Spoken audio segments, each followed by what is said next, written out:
मैं एम नफीस रशीद, आप देख रहे हैं भारत न्यूज़ 247। ईदगाह में मौजूद हूं और जैसे कि इससे पहले वीडियो दिखा चुका हूं और लगभग बता चुका हूं कि किस तरह से ईद की नमाज आज अदा की गई। और इसी के बाद में अब मैं वो बात करना चाहूँगा जो ईदगाह की कुछ समस्याएं हैं, साथ ही साथ ज़रूरतें भी हैं। रियासत चौधरी बीच में है और रियाजुद्दीन सैफ़ी साहब हैं और कुछ नौजवान वॉलंटियर हैं। मसला यही है कि लगातार कई वर्षों से मैं देख रहा हूं कि ईदगाह की जो ज़रूरतें हैं वो पूरी नहीं हो पाती हैं। अक्सर ईद की नमाज से पहले उन ज़रूरतों का जिक्र किया जाता है। रियासत साहब, अक्सर ईद की नमाज से पहले चाहे ईद उल फितर हो या ईद उल जुहा हो, ये जिक्र किया जाता है कि ईदगाह की आज ज़रूरतें ये हैं, वो लगातार पूरी नहीं हो पा रही हैं। क्या वक्फ बोर्ड साथ नहीं देता है या जो इंतजामिया कमेटी है वो पूरे तरीके से काम नहीं कर पाती है? नहीं, ऐसी जो ना ऐसी कोई बात नहीं है कि वक्फ बोर्ड साथ नहीं देता। हाँ। लेकिन जो देना चाहिए वो जो ना वो नहीं देता। जो ना दिल्ली में जो ना पूरी दिल्ली के अंदर जो ना वो नहीं साथ मिलता। पर नहीं, ऐसी बात नहीं है। जब से अमानतुल्लाह आए हैं, नाम बड़ा है, नाम तो बहुत बड़ा हो रहा है ना अमानतुल्लाह का। नाम जो ना नाम पहले ही बड़ा था, लेकिन हाँ। हमें तो खास करके कोई जो ना उससे सहूलियत नहीं मिली है अभी तक।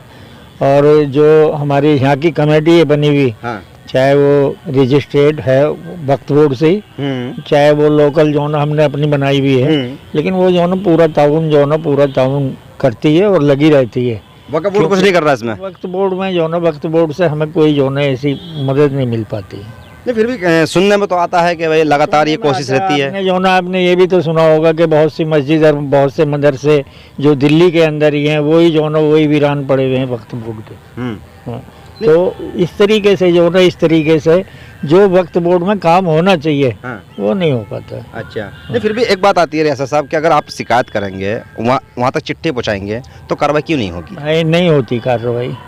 अच्छा, क्या क्या चाहते हैं वैसे आप? मतलब जैसे देखभाल होनी चाहिए, इसकी रखवाली होनी चाहिए, जैसे वक्फ बोर्ड में है उस तरीके से जो ना जिम्मेदारी तो सारी वक्फ बोर्ड की बनती है।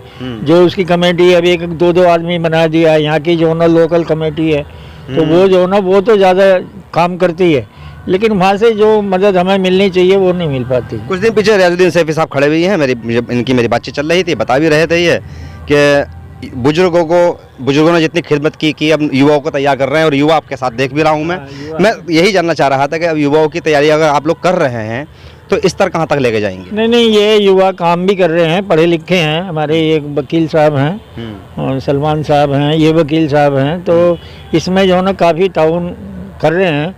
और यहाँ की जो जितनी भी देखभाल है ये सब लोग जो ना मिलकर करते हैं हम लोग, और ये नौजवानों के कंधे पे है। अब आगे के लिए जो यही संभालेंगे, हम तो अब रिटायरमेंट हो गए। चलिए और भी बात करते हैं आपसे। दूसरी चीज़ जो ना दूसरी चीज़ ये है, बाकी जो ना हमें समय पे जैसे दिल्ली पुलिस है या MCD है, जैसे सफाई कर्मचारी हैं, या हमें उनका जो ना उनका सहयोग जो ना बार जो ना मिलता रहता है। बाकी जो है वहाँ से हमें नहीं मिल पाता। वक्फ बोर्ड से कुछ नहीं है।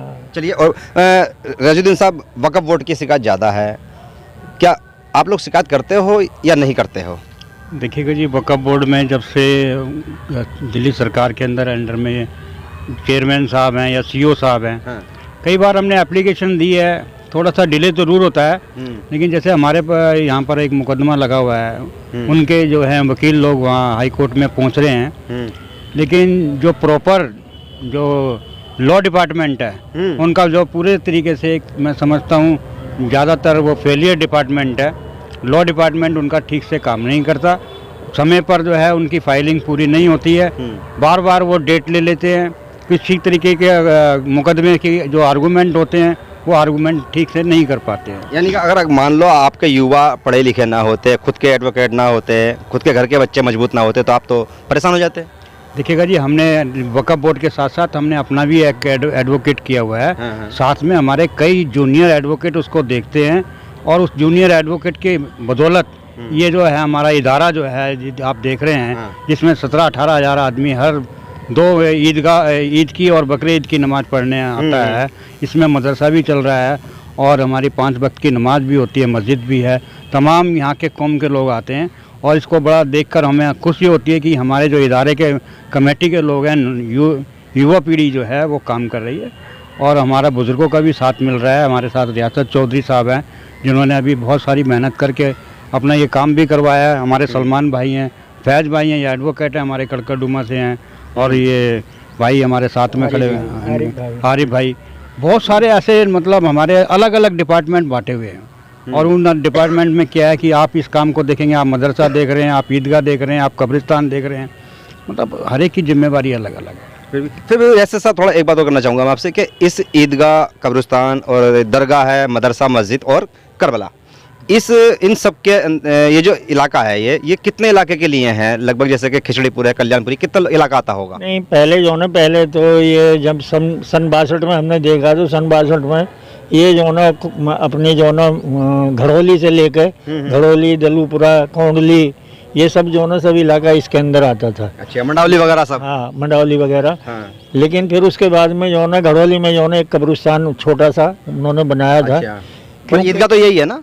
हाँ, ईदगाह यही है। हाँ, हाँ। क्योंकि मेरे को याद है अच्छी तरीके से, जो ना याद है कि एक बार जो ना मेरा भाई गुजरा था यहाँ पे, छोटा ही था भाई, लेकिन उसको जो ना उसको हमने वहाँ घड़ोली में ऐसे ही जो ना एक सत्ती बनी हुई थी, हमें वहाँ पे दफन करना पड़ा, क्योंकि कब्रिस्तान ही नहीं थे। जी। तो हमने वहाँ पे दफन करना पड़ा था वो। तो आज जो ना, आज अल्लाह का शुक्र है कि भाई खिचड़ीपुर हो गया, या जैसे जो ना घड़ोली के कब्रिस्तान अलग हो गए, हमारे जो ना नीमू अशोकनगर के अलग हो गए, लेकिन खिचड़ीपुर से यहाँ तक का इलाका जो है ना ये भी बहुत बनता है। जैसे जो ना शशि गार्डन है, शशि गार्डन के भी जगह छोटी पड़ रही है, ये जगह बहुत छोटी पड़ रही है। जैसे मयूर विहार है, तिल्लोकपुरी, पूरी सारे ही बाढ़ आ रहे हैं खिचड़ीपुर से लेकर यहाँ तक। फिर भी यासर साहब, आपको दर्शक सुन रहे हैं और काफ़ी लोग सुन रहे हैं, मैं वक्फ बोर्ड को भी सबमिट कर रहा हूँ वीडियो, क्या कहना चाहेंगे आप ईद के मौके पर वक्फ बोर्ड से और क्षेत्रवासियों से? क्षेत्रवासी जो है ना, क्षेत्रवासी तो हमारे जो है ना काम कर रहे हैं, लेकिन हमें बोर्ड से, मैं समझता हूँ कि जितनी वक्त बोर्ड से हमें मदद मिलनी चाहिए उतनी नहीं मिल पाती है। बार बार जैसा हमारे अभी भाई रियाजुद्दीन ने बताया, बार बार जो ना बार बार हम देखते हैं, अभी जो ना कुछ भी नहीं था, एक जो ना जरासी सी पार्टीशन लगाई हुई थी, और उसके लिए जो ना इतना अरसा हो गया, कभी जो ना कभी वक्त बोर्ड का वकील नहीं जाता, कभी फाइल नहीं जाती, कभी कुछ नहीं होता। लेकिन मैं समझता हूँ कि इतना बड़ा मसला नहीं था ये 2-4 महीने में ख़त्म हो जाना चाहिए था, जबकि आज जो ना, आज मेरा ख्याल है 6-7 साल हो गए इसको चलते। शुक्रिया बात करने के लिए। तो कुल मिलाकर ईद के मौके पर ये शिकायतें की जा रही हैं वक्फ बोर्ड से, और ज़रूरत भी है, क्योंकि जिस तरह से ये सारी संपत्ति वक्फ बोर्ड में शुरू से ही आई हुई है, और पर्सनल तौर पर क्षेत्रवासी कमेटी बनाकर वॉलंटियर बन के ये युवा पीढ़ी मेहनत कर रही है। पहले बुजुर्ग जो करते थे वो बुजुर्ग हो चुके हैं आज, और उन्होंने ही, इन बुजुर्गों ने ही नौजवानों को आगे लाने की कोशिश की, और ये नौजवान अब आगे आए हैं। इन लोगों का वक्त भी खर्च होता है, पैसा भी खर्च होता है, पर आज जो ज़रूरत है वो यही है कि अगर इस संपत्ति को, इन इदारों को महफूज रखना है और इनको दुरुस्त रखना है, तो वक्फ बोर्ड की तो सहायता मिलनी ही चाहिए। ये सवाल भी है। साथ ही साथ जो ज़रूरतें हैं यहाँ की, अगर यहाँ के लोगों से बात करके पूरी ना की जाएंगी तो कहाँ के लोगों से की जाएंगी? मैं एम नफीस रशीद, आप देख रहे थे भारत न्यूज़ 247।